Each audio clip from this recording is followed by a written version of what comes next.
by looking back at the guys who were the ones.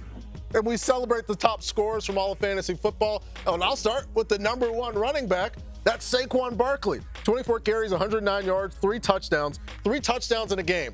He had one for the Giants. He started 74 games with the G-Men. He had one in his very first one for the Eagles. And I'll take the humble brag because I told you Saquon was going to be the RB1 on Friday. And yeah, he was the RB1 for the entire week.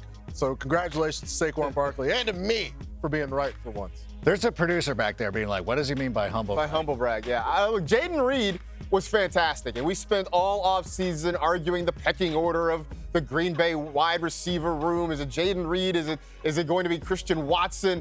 Matt LaFleur talked about how he felt queasy just talking about it, but Jaden Reed had himself a night against the Philadelphia Eagles. Now, look, I think he's the most versatile guy in that room, and he's going to get a lot of opportunities because of it. But I know a lot of folks victory lapping as though it was always Jaden Reed. Let's calm down because, next week, it really could be Christian Watson gets a whole bunch of targets, probably from Malik Willis, and then we'll be having the same argument again heading into week 3.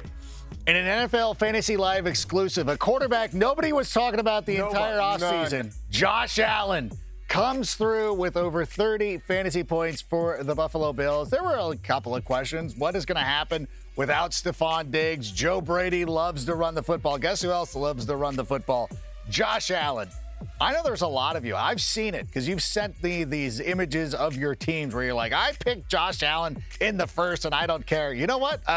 Maybe we should start listening to you because he seems to be the most automatic player in fantasy football. And you can look at other guys and be like, I can find value. We can find value anywhere. So honestly, if you picked Josh Allen very early in your drafts, take your victory lap because you certainly earned it. He is the Bills' #1 goal line back and pretty much has been since he got drafted.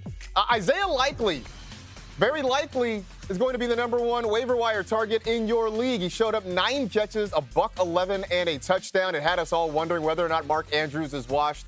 Spoiler alert, Mark Andrews is not washed. He just had a bad game for fantasy. That's it. But what we did learn is that Isaiah Likely is probably going to be a big part of this offense going forward. Maybe there is room for 3 pass catchers when you're going to have Likely and Andrews and Zay Flowers as well.